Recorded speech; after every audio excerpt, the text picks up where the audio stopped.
I'm Kristen Bengler, and our mission with this podcast is to help you and the people who love you through the shock of diagnosis and treatment. I'm Eva Shea, and the incredible woman whose story you're about to hear is a nurse practitioner in San Francisco who has dedicated her life to caring for patients more vulnerable than you can imagine. Her name is Natasha. This is a story about what happens when you have breast cancer, told in real time. I have been waiting for this day for months. And I don't know if you can tell, my voice is already cracking because we get to talk about how you're finished with chemo, Natasha. Yes. So I am 5 days away from having had my very last chemo, 6 of 6. And yeah, I could almost cry at the thought of doing it. Actually, it was, it feels both like it was a long time and also that it was a short time. And it was an interesting last session. I mean, you'd think after 6, I'd finally have things down, but I still didn't have everything quite figured out. And I don't know if it was anxiety about this being the end of treatment or if I did actually have a reaction, which is unlikely given that I'd had 6 treatments. But at one point, I was having a hard time catching my breath. And one of the nurses came over and I just mentioned it. And it wasn't a big reaction, but I was just aware of my breathing. It had gone from being a natural thing to something that I was actually having to breathe consciously.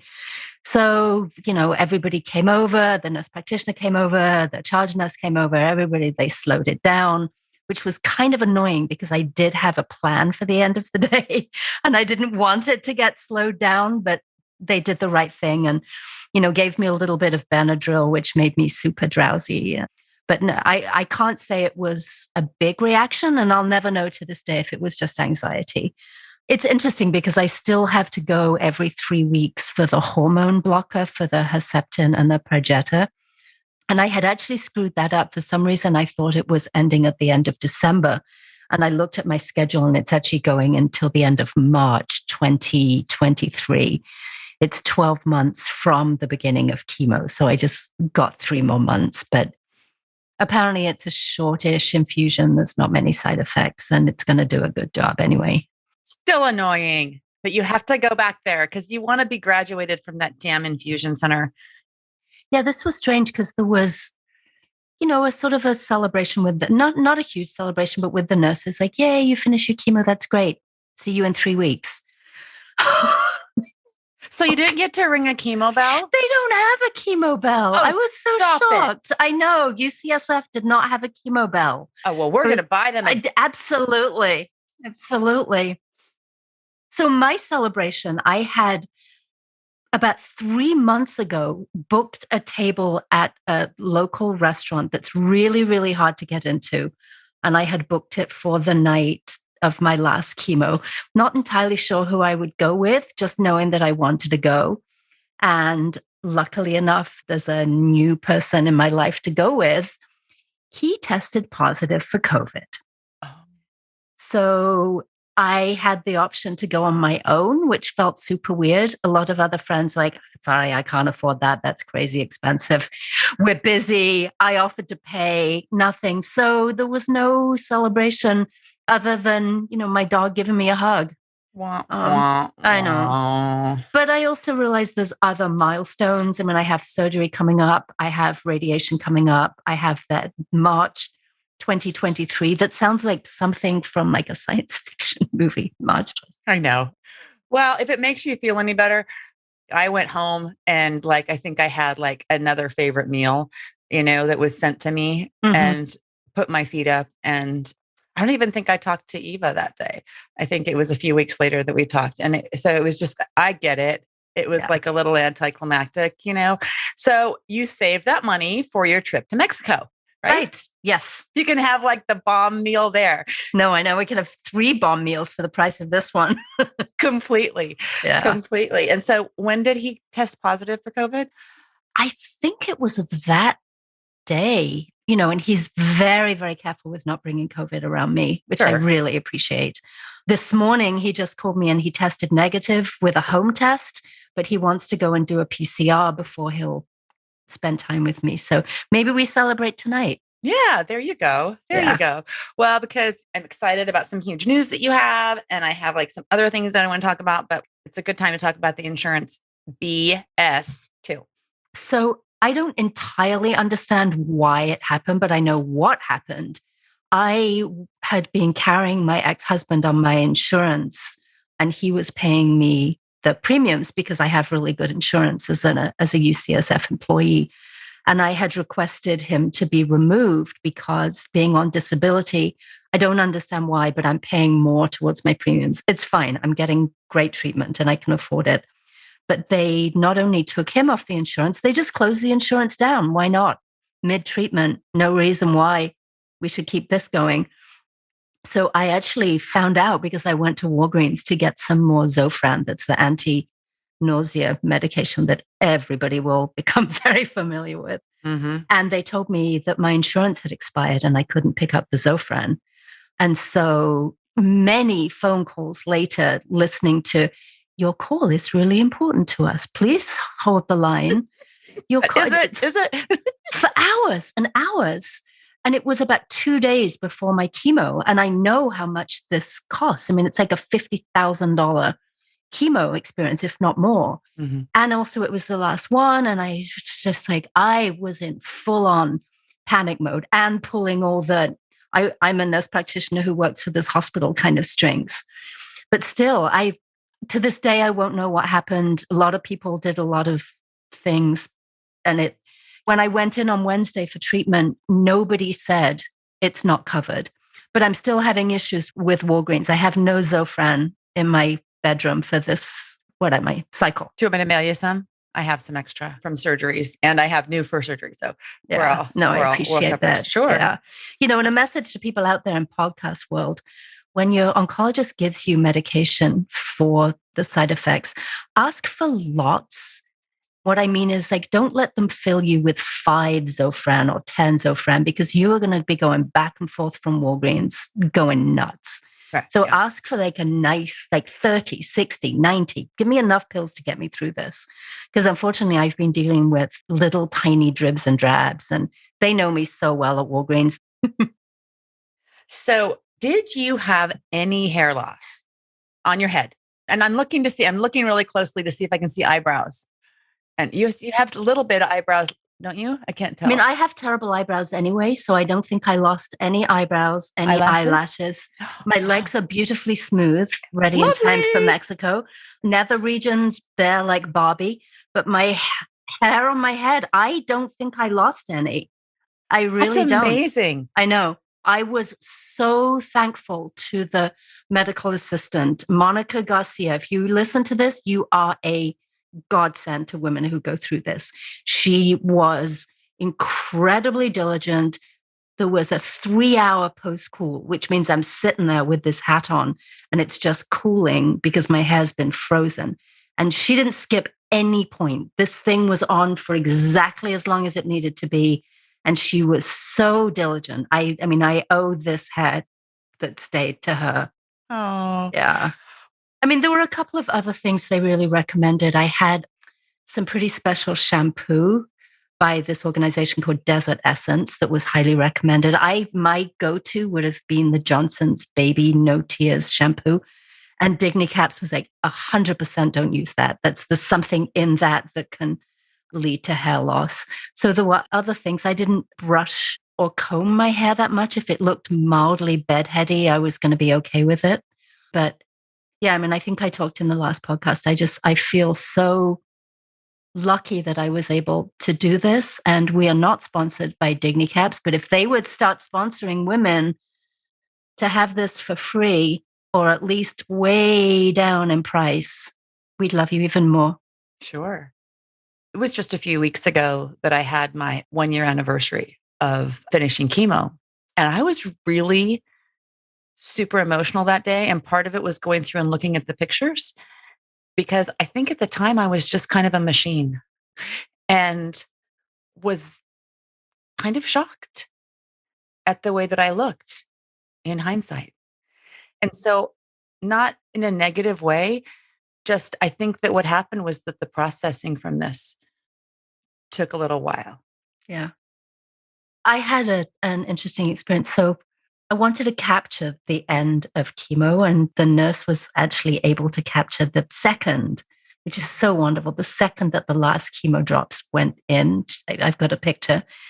And I look at myself and make, you look really skinny. Mm. I have my arm up doing like some sort of yay celebration. I'm like, I don't know if this is something I share with my mom, because it's pretty shocking. So to have had the hair loss as well, I think I would have looked really emaciated, because I've got kind of poofy bedhead hair. So it's we'll go with bad surprises first, but like now in hindsight, when you look back on it, what were the things that you're just like, damn, both good and bad? That's a great question. I think I, at the beginning, was harsh on myself because I thought I should be able to sail through this. And it's really only been this cycle and maybe the last cycle where, yesterday I went to bed at 6 o'clock. I was exhausted and not really very hungry. So I know that's not a good thing. And even the day before, I went to bed super early. And I think in cycles 1 and 2, I wouldn't have allowed myself to do that. That's when I was joining the gym and trying to walk the dog tons of miles a day. And then finally, I was like, this is a big deal. I'm going through it. So harsh on myself from that. The food issue has been complicated for me because I've talked in a number of the podcasts, like my taste buds are so messed up that nothing tastes like it's supposed to, and nothing really tastes good. It's really hard to describe how something that is familiar has a completely different taste. If I was going to do it again, I would just sort of give myself a message of like, food doesn't taste good, but just eat it. And that's much harder said than done. I think I was offered to meet with a nutritionist at the beginning, and I didn't because I was just overwhelmed with the people I was meeting with. But looking back, that would have been a good idea. Just to understand things that are high in protein and calories that I could get down me. I found some boost shakes that are 500 plus calories, but they're disgusting. The only way I've been able to get them down me is to put Kahlua in it and pretend it's a White Russian. I love that. But they're still disgusting. Sorry, Boost. No offense, but ugh. But focus isn't to taste good. The focus is to be nutritional. But you would hope, maybe, I know. Yeah. What other things? I think, just being more gentle on myself. I have that Northern European work ethic that really got in my way. Like, I have to be productive. I can't go to bed at 6 o'clock. Another sort of interesting thing, at the beginning, I was very on it, and I'll explain what I mean. I had a daily journal and I wrote my side effects and I wrote what pills I took, and I was very controlling in a way of my own journey with this. And that kind of stopped around about number 3. And I stopped the journal, I think, because I didn't want it to be the main part of my life. I bought a cello 6 weeks ago. I'm trying to learn the cello. I'm knitting. I wanted other things other than just to being a cancer patient who's writing a journal about being a cancer patient. Well, that's about the time you were feeling like really, really sick too, if I remember correctly too. So it's like anything non-essential, throw that away. Yeah. Right. Exactly. And you were just treading water. Yeah. Yeah. And so, talk to Eva. She plays the viola. Aha. I did not know that. And so you guys can be string buddies. Nice. That's really cool. I'm in awe that you took up a new hobby. We'll see. I'm pretty hopeless at it, but it's a beautiful instrument. Absolutely. Is there anything remarkably that you would do differently aside from giving yourself more grace about your sleep and about taking care of yourself? I'm not sure. I mean, I did struggle with wanting to lead a normal life. It's sort of a challenge of keeping life normal while acknowledging that you're going through something big. And I don't think I quite found the balance.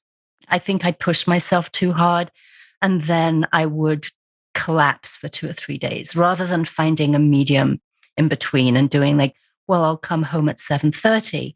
I try and go all in, which is hard. I think the fatigue has been one of the most interesting side effects for me, because it's very easy for me to think that I'm just being lazy if I go to bed at 5 o'clock. There's no real visual symptom with fatigue. Whereas if you're throwing up, everyone feels sorry for you. Right. But if you're going to bed at 6 o'clock at night and all your friends are going out, are you just being lazy? Well, I'd like to point out here that we're talking about cancer. Oh, that's and right. You're going through chemo, and you use the word balance. I don't know that those balance goes anywhere in any of those. Yeah. And so, like anybody listening to this, the expectations that we have of ourselves, and I think especially as being women and caretakers, whether you're a parent, whether you're not, my profession was a teacher, yours is a nurse. And we're just used to being caretakers and pushing through. And we're not used to taking a hard look at ourselves and our needs. And so balance really is like the physical piece. I'm able to stand up and put a foot in front of the other and get dressed. And maybe I'll brush my teeth before I go to chemo. Yeah. I mean, of course you did, but I don't know how you get that through to someone aside from saying it and hoping that they hear you. Yeah. And is that something in your job now that changes a little bit? So what's really interesting is I'm talking about switching jobs and going to work for the infusion center where I've been getting my treatments. Wow. And I probably shouldn't say this because maybe somebody from my current job will be listening. It'll be way past. It'll be way past. No, they do such a remarkable job. I've spoken to the nurse manager there, and we'll see what happens. But I'm actually going in next week to shadow one of the nurse practitioners to see what they are taking care of. And it's a little bit, I don't know that I'm strong enough to go back and do hospice palliative care right now. That's a concern. It's really, really close. Yeah. And so I had a quick question too. We talked about Taxotere, which is what you had, and I had Taxol. Did you wear the mittens and booties too? I did. I wore them. I was actually pretty strict about wearing them through the treatments, through all 6 cycles, actually, just because I like to dance and I like to use my fingers, and I'd like to keep both of them as healthy as possible. And I haven't noticed any tingling of any kind yet, but I also know I'm not out of the woods. With the Digni caps and the hands and the mittens and the feet, the first 3 hours of every treatment were pretty freaking miserable. I was freezing. And it was only the very last cycle that I took a blanket of my own from home, like a fur blanket. And they try, the nurses are great. Like, can I get you another warm blanket? But a warm blanket lasts about 10 minutes. And you can't do anything when you've got the mitt. I had silly mittens. I didn't have gloves. It's like huge, great oven gloves. So there's no playing with your phone. There's no knitting, doing anything. You're just sitting there with these huge freezing globby things on your hands and feet. Yeah. I don't know how much I can attribute to not having had any of the signs of neuropathy, but, I went in willing to do anything that wouldn't impact the next 20, 30 years of my life. Like if I can do something, I didn't do the ice chips. I don't know if you did. So I only did the ice chips when I had the AC chemo, which you didn't have. Right. So I'm going to ask you to talk about your news. Okay. How is your life different from March? Was it March the 2nd that you had your first? So I had an MRI actually 2 days after my chemo. I had an MRI on Friday, which is unusual to have it so quickly. So, usually you would wait for cycle 6 to have done a little more damage before you would do an MRI. But I think that because we knew that the lymph node wasn't showing up under my armpit anymore, maybe they felt comfortable. Anyway, had an MRI. Love the MRIs at UCSF. It's so weird to like the aromatherapy. This time I listened to Queen. It's almost like having a nap, really. It's a joyous experience. And then the results came up over the weekend, and thanks to the sort of patient portal they have at UCSF, I was able to go in and read my MRI. And it's all medicalese, but I spent a long time in school to decipher that. So according to the MRI, I have had a significant treatment response, and both the lymph node and the mass that was in my breast, I love this phrase, are difficult to appreciate, which means they can't find them. I appreciate this lymph node so much for getting pissed off and getting angry in my armpit and telling me that I had breast cancer, but there's no cancer. I could not believe it. I'm so happy. I am like crying right now. Yeah. I'm so happy for you. Me too. But the crazy thing about being able to read your own report is I had nobody with me when I read it, and it could have said significant residual disease, recommend clinical correlation, some like I had no idea when I clicked on that link what it would say. Brave girl. Yeah. And I mean, yeah. It's 50-50, right? Yeah. It worked or it didn't. So tell me what that does. Like, tell me about that mindset. What does that do to you? Like from 3 days ago? It just made it all worthwhile. It's a little difficult for me to remember how down I was around cycle 3, but I was having conversations with myself that I'm not doing anymore. Number 3 was so wretched that I can't remember what improved. Time just made things a little bit easier, but there was like some pretty significant time around 3 when I was like, I'm not doing 3 more. There is no way in hell I can do it. What is your message then for people who are in that place with you? And you also advocated pretty hard for yourself to get some med changes. Yeah, it's hard, but it's not as long as it feels. I think 6 cycles every 3 weeks sounds like forever. And it's kind of like the 12-step motto. It's like one day at a time.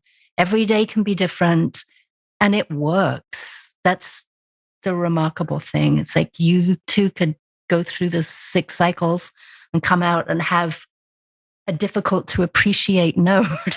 A difficult to appreciate. I love that. Yeah. That's such great news. So with that news, what does that mean for treatment going forward? What does that mean? So what I'm expecting, and I have been told the sort of trajectory is that the next thing to expect is surgery, July 19th, so about a month out. I don't understand what they're going to do in surgery, but I've brought it up twice with my oncologist, and she's like, oh, people always think because there's no disease, there's no surgery. I'm like, well, yeah. So I have a meeting with my surgical team Friday next week. I have this fantasy that they're going to tell me I don't need surgery. I don't think that's going to happen. I think I'm still looking at surgery, but it's complicated to know what they're going to take out. If it's difficult to appreciate, then what are they going to take out? And that's what your clinical mind says. That's not just you as the patient, right? Yeah. Okay. That's what I would think. And there's the sentinel lymph node that they have to take a look at. I mean, maybe, and I'm not a surgeon, maybe there's a sac that this was in and they want to take that out. I've really no idea. I'm interested to find out. Yeah. Because things have to be a certain size to show up in a scan anyway. Sure. And you would know that. Absolutely. So let's talk about how your life is different. Like all of it. Come on. All of it. All of it. I got a dog. Yes. That's a big difference. I look back almost like objectively to the me who had that 2-week period where I didn't know what stage I had, where the primary cancer was. This is while I was waiting for everything to get worked up. And it was an incredibly dark, introspective time in my life where I'm really having these conversations with myself about recognizing that this could be a widely metastatic stage 4. Do I want to die in the US? Do I want to die in England? Which room in my house would I receive people on my deathbed? I mean, what do I do with the money I've saved? Do I give it, like, which charities are important? Like, it was a really interesting time that I'm kind of glad I had the opportunity to go through. Now that I'm not looking at that. Inside. Yeah. I can't claim to be one of those people whose life's completely changed and I'm never going to be the same again. But there's definitely something about grabbing the moment and doing something, just doing things. Like going to Mexico City next week doesn't make a lot of sense. I might be pukey still from chemo. I hope to hell there's no COVID outbreaks in Mexico City. But I've always wanted to go. And a friend said she's going. I'm like, I'm going. Because, I think I also need to realize that this recurs. I don't know that I'm never going to see this again. It could recur quickly. It might not. That's the hope, and that's the hope from oncologists. But leaving the world with regrets, and I've sat with people who are leaving the world with regrets. And it's really sad and it's really hard. I mean, I'm not there. I'm not the person who's going hang gliding and, I don't have a bucket list, but just an awareness of the preciousness of life. Wow, that's beautiful, Natasha. Isn't it weird what it takes for you to get there? Yeah. I feel like a need to share that, but it sounds so Pollyanna and ludicrous to other people. It doesn't. It doesn't. Really? Okay. I promise it doesn't. Yeah. I am so excited for your trip. I'm so excited for your status. I am just over the moon with everything that's going on with you. Thank you. I love you. I love you too. And honestly, I couldn't have done a lot of this without you guys, for sure. So thank you. That's why we're here, right? And I hope that somebody is listening feeling the exact same way. Yeah. And if you're not, get in touch with us on the social medias and we'll share more. Absolutely. Thank you for listening to Breast Cancer Stories. To continue telling this story and helping others, we need your help. All podcasts require resources, and we have a team of people who produce it. There's costs involved, and it takes time. If you believe in what we're doing and have the means to support the show, you can make a one-time donation, or you can set up a recurring donation in any amount through the PayPal link on our website at breastcancerstoriespodcast.com/donate. To get the key takeaways from each episode, links to anything we've talked about, and promo codes or giveaways from our partners, sign up for our email newsletter. You'll get notes and thoughts from me related to each episode and links to the most useful resources for all the breast cancer things. So if you have chemo brain, you'll be able to just go read your email, find anything we talked about on the podcast without having to remember it. The link to sign up is in your show notes and on the newsletter page at breastcancerstoriespodcast.com. We promise not to annoy you with too many emails. Thanks for listening to Breast Cancer Stories. If you're facing a breast cancer diagnosis and you want to tell your story on the podcast, send an email to hello@theaxis.io. I'm Eva Shea, your host and executive producer. Production support for the show comes from Mary Ellen Clarkson, and our engineer is Daniel Cruiser. Breast Cancer Stories is a production of The Axis, THEAXIS.io.